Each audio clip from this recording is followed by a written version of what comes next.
అవును, నేనే రమ్మన్నాను. ఏమైందమ్మమ్మా? అంతా బానే ఉంది కదా? ప్లీజ్ నానమ్మ, నన్ను ఏ పనిలోనూ తనతో పాటు ఇన్వాల్వ్ చేయకు. దాన్ని నేను భరించలేను. ఆకాష్ ఎక్కడున్నాడు? అత్తయ్య వాడు తన రూమ్ లో ఉన్నాడు. నేనిక్కడికి అందర్నీ రమ్మని చెప్పినప్పుడు తనొక్కడే తన గదిలో ఏం చేస్తున్నాడు?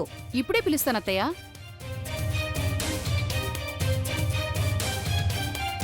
ఇవాళ ఆకాష్కి క్లాస్ పడేటట్టుంది. తనతో పాటు ఈ బండదుంది కదా, నగల దుకాణం. ఆవిడకు కూడా కాస్త తిట్లు పడితే చాలు, అప్పుడు మజాగా ఉంటుంది.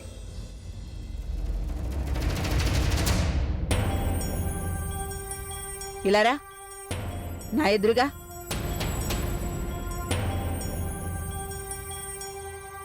నానమ్మా, నువ్వేమైనా అనకముందే నేను ఒకటి చెప్పాలనుకుంటున్నాను. నేను నిన్న చేసిన దానికి చాలా సిగ్గుపడుతున్నాను. నేను నీకు మాటిస్తున్నాను, ఇక ముందు ఎప్పుడూ అలా చేయను. నేనెప్పుడూ డ్రింక్ చేయను. నన్ను క్షమించు. ఇంకా ఐఎమ్ సారీ. కేవలం క్షమాపణ వల్ల ఏమీ కాదు. నీకు శిక్ష అయితే పడి తీరుతుంది.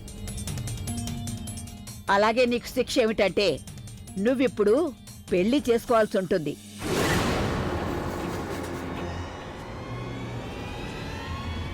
ఇక అది కూడా రేపే.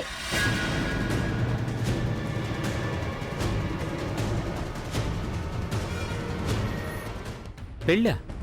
ఏ, ఏదైనా ఇబ్బందా? నువ్వే అన్నావు కదా, నేనెప్పుడైనా కూడా ఎవరితో అయినా కూడా నువ్వు చెప్పిన పెళ్ళే చేసుకుంటానని అన్నావు కదా. అవునమ్మా, నేను అన్నాను. కానీ ఇంత త్వరగానా? నిన్నటి నీ నిర్వాకం చూశాక నేను ఈ నిర్ణయం తీసుకోవాల్సి వచ్చింది. నువ్వు నిన్న ఏదైతే చేశావో అదైతే కేవలం ప్రారంభమే. నువ్వు సర్వనాశనం వైపు వెళ్లిపోతున్నావు. పరిస్థితి మరింత దారుణంగా మారిపోకముందే నేను నిన్ను పెళ్లి బంధంలో బంధించాలనుకుంటున్నాను. మర్చిపో ఆ అర్చనని. నువ్వు నీ వైపు నుంచి తనకు క్షమాపణ చెప్పావు. నీ సంబంధాన్ని మెరుగుపరుచుకోవడానికి నీ వైపు నుంచి అన్ని ప్రయత్నాలు చేశావు. మర్చిపోతాన్ని. తని నీకు తగిందే కాదు. ఇప్పుడు నేనేదైతే చెప్తానో ఆ పెళ్లి చేసుకోవాల్సిందే. ఆ అమ్మాయి నువ్వు మర్చిపో. తను నీకు తగింది కాదు. ఇక నీ పెళ్లి నేను నిర్ణయించే వాళ్ళతోనే జరిగి తీరుతుంది. సరేనానమ్మా, ఇప్పుడు అదే జరుగుతుంది. ఏదైతే నువ్వు జరగాలనుకున్నావు.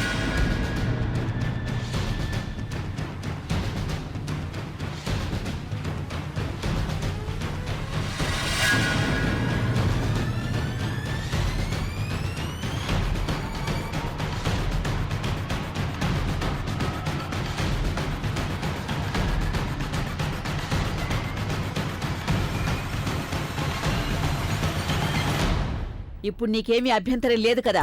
అబ్బే లేదత్తయ్య, నాకైతే చాలా సంతోషంగా ఉంది. ఇక వాడి పెళ్ళం వస్తుంది, తనే వాడిని చూసుకుంటుంది, మార్చుకుంటుంది. తను రావడం వల్ల వీడి దృష్టి అర్చన మీద నుంచి కూడా మళ్ళుతుంది. కాని అత్తయ్య, పెళ్లి రేపా? ఇంత త్వరగా మొత్తం అన్ని ఎలా జరుగుతాయి? నానమ్మ చెప్పిందంటే ఈ పెళ్లి జరుగుతుంది. అది కూడా రేపే జరుగుతుంది. చూడు పమ్మి, ఇప్పుడు నువ్వు ఒక పని చేయి.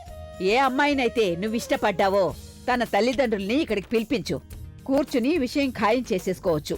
అలాగే అత్తయ్య, నేనిప్పుడే ఫోన్ చేస్తాను.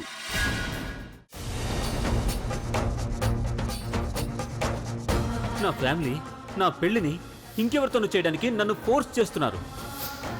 ఇంతవరకు ఏదైతే జరిగిందో దాని బాధ్యత నాది. కానీ ఇక ముందు జరగబోయేదానికి బాధ్యురాలివి నువ్వే. అర్చన, నువ్వు? అక్క, నువ్విక్కడ? నేను నిన్ను కలవడానికి వస్తున్నాను, కానీ నువ్వేం చేస్తున్నావు? ఒకవేళ నీకేమైనా జరుగుంటే? అది అక్క, డాక్టర్ రోజు వాకింగ్ చేయమని చెప్పారు. నిన్ను కళ్ళు మూసుకుని వాక్ చేయమని చెప్పారా? లేదక్క, నేనేమో ధ్యాస ఎక్కడో. నేను యాక్చువల్లీ నాకు తెలుసు నీ ధ్యాస ఎక్కడుంది, నువ్వేం ఆలోచిస్తున్నావో. అక్కడ ఆకాశేమో మందు తాగుతున్నాడు, ఇక్కడ నువ్వు నీ పరిస్థితిని ఇలా చేసుకుంటున్నావు. ఆకాష్ మందు తాగాడా? అవును. ఎవరైతే ఈ రోజు వరకు మందుని చేత్తో ముట్టుకోలేదో, తను మత్తులో మునిగి కుటుంబం ముందు నిలబడ్డాడో, తనను తాను నాశనం చేసుకుంటున్నాడు. చాలా త్వరగా అంతమైపోతాడు. రేపు తన ఇంట్లో వాళ్ళు తనకి వేరే అమ్మాయితో పెళ్లి చేసినప్పుడు. రేపా ఆకాష్కి పెళ్ళా? అవును, కానీ నువ్వు పట్టించుకోవాల్సిన అవసరం ఏముంది? నువ్వు కోరుకునేది అది కదా, తను వేరే పెళ్లి చేసుకుని నీకు శాశ్వతంగా దూరం కావాలి అని.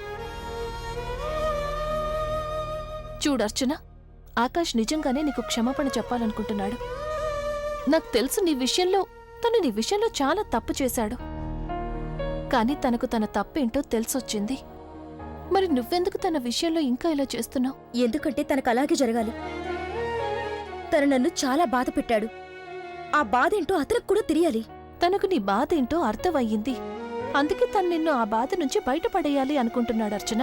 నీకు నీ అధికారం, నీ వంతు సంతోషాన్ని అందించాలనుకుంటున్నాడు. అర్చన, నిన్ను నువ్వు అలాగే ఆకాష్ని శిక్షించడం వల్ల నీకేమీ రాదు. నాకు తెలుసు అర్చన, నువ్వు జీవితంలో చాలా మోసపోయావని. కాని నీకు జీవించడానికి మరొక అవకాశం లభించినప్పుడు నువ్వు ముఖం ఎందుకు తిప్పుకుంటున్నావు? కోల్పోయిన గౌరవం ఒకవేళ తిరిగొస్తుంటే అప్పుడు నువ్వు దానికి మరొక అవకాశం ఎందుకు ఇవ్వడం లేదు? మరింకా నేనేం చేయనక్క? ఎవరో చేసిన తప్పుకి నేను రిలీజ్ కావడం అంటే అర్థం అంతా మర్చిపోవడం అని కాదు కదా. అయినా నేను నా బిడ్డకి తన పేరెందుకు ఇవ్వాలి? నా బిడ్డ భూమి మీదకి రావడానికి తనెప్పుడూ కోరుకోలేదు. ఈ బిడ్డ నా ప్రేమ మూలంగా ఈ లోకంలోకి వస్తున్నాడు. తన వల్ల కాదు. తనకసలు ఈ బిడ్డ మీద ఎప్పుడూ ప్రేమ లేదు. అందుకే నన్ను వదిలేశాడు. అయినా తన పెళ్లి తర్వాత మారడని గ్యారంటీ ఏంటక్క? అక్క, ఇక నేను భరించలేను. నా తలరాత మీద, నా జీవితం మీద విసిగిపోయాను. ఎంతో కష్టం మీద నన్ను నేను సంభాళించుకున్నాను. దేని మీదైతే నా మజిలీ నాకు స్పష్టంగా కనిపిస్తుందో ఆధారం వెంటే వెళ్తాను. అర్చన, ఏ మజిలీ అయితే నీకు ఎదురుగా ఉందో నువ్వు దాన్ని చూడడం లేదు. నువ్వు వెనక్కి తిరిగి ఒకవేళ గడిచిపోయిన గతాన్నే చూస్తూ ఉండిపోతే అప్పుడు రాబోయే రేపు ఎలా కనిపిస్తుంది నీకు? చూడర్చన, ఆకాష్ మాటల్ని కాదు, నువ్వు తన కళ్ళని నమ్ము. వాటిల్లో తనకి నీ మీదున్న స్వచ్ఛమైన ప్రేమ కనిపిస్తుంది. ఏ మనిషి అయినా ఒంటరిగా కూర్చుని ఏడుస్తున్నాడు అంటే అవి తన నిజమైన కన్నీళ్ళవుతాయి.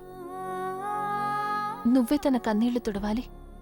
ఈ లోకం మీద నమ్మకం పోయేలోపు తుడవాలి. తనకి ప్రేమ మీద నమ్మకం పోయేలాగా నువ్వు తనని శిక్షించొద్దర్చన. అక్క, ప్లీజ్, ఇప్పుడు ఈ విషయాలన్నిటి వల్ల ఏ ప్రయోజనం లేదు. రేపు ఆకాష్ పెళ్లి. ఆయన ఎప్పట్లా నేను తన లైఫ్లో ఎలాంటి సీన్ క్రియేట్ చేయాలనుకోవడం లేదు. చూడు, ప్లీజ్ అక్క, నన్నేమాత్రం ఫోర్స్ చేయకు. ఏదైతే జరగనే జరగదో ప్లీజ్ అది చేయడానికి ఇవి ప్రయత్నించుకు. నాకు నేను నచ్చ చెప్పుకుంటానక్క. కానీ అన్నయ్య ఎప్పటికీ ఏమీ ఒప్పుకోడు.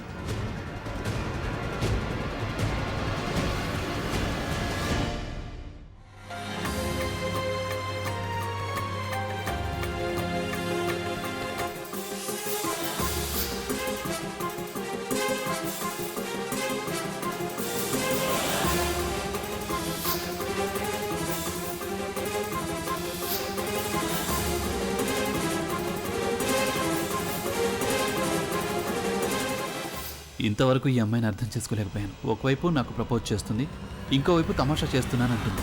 ఒకవేళ సీరియస్ కాకపోతే ఆ ప్రభావం తన మీద ఎందుకుంటుంది? నా దగ్గరకు రావటం వల్ల, నన్ను తాకటం వల్ల ఇది స్టోరీకి ది ఎండ్ అవుతుందా, లేక ఇంకేదైనా ట్విస్ట్ మిగులుందా? ఒకవేళ నువ్వు మళ్ళీ కొత్తగా ఆటలేదు కదా? ఎక్కడికి వెళ్ళావు నువ్వు? ఎక్కడికి లేదు. ఎక్కడికి లేదా? ఇది ఎక్కడుంది? బహుశా మీకేమీ కనిపించడం లేదేమో కానీ నేను మాట్లాడే మూడ్లో లేను. ఓ, అదే కదా నీ ప్రాబ్లం. నీ మొహం చూస్తే అసలు నీ మనసులో ఏముందో ఏంటో ఏం చెప్పలేం. ఇవాళ ఏ మూడ్లో ఉన్నావో చెప్పు, నేను ఆ మూడ్లోనే మాట్లాడతాను నీతో. మీతో మాట్లాడి ప్రయోజనం లేదు. మీకు అర్థమవుతుందా? మీ ఇష్టాలన్నీ ఇంకొకరి మీద రుద్దడం మాత్రమే మీకు అలవాటు. వాళ్ళకి ఏం కావాలో ఏ వద్దో మీరు అసలు ఏమీ ఆలోచించరు. మీరేమనుకుంటే అందరూ అదే చేయాలి. అబ్బాయిలు తప్పు చేస్తారు, అమ్మాయిలు అనుభవిస్తారు. అబ్బాయిలు తప్పు చేస్తే అమ్మాయిలకు శిక్ష పడుతుంది, కానీ మీకేమాత్రం నష్టం ఉండదు. ప్రాబ్లం ఎంత పెద్దదవుతుందంటే అమ్మాయిలకు సొల్యూషన్ దొరకదు. జీవితంలో వీటికి సొల్యూషన్స్ వెతుకుతూ జీవితం జీవించడం కష్టమైపోతుంది. అయినా కూడా మీరు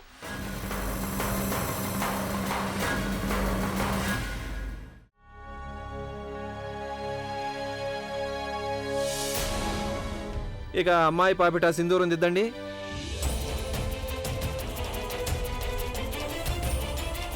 అర్చన, అర్చన,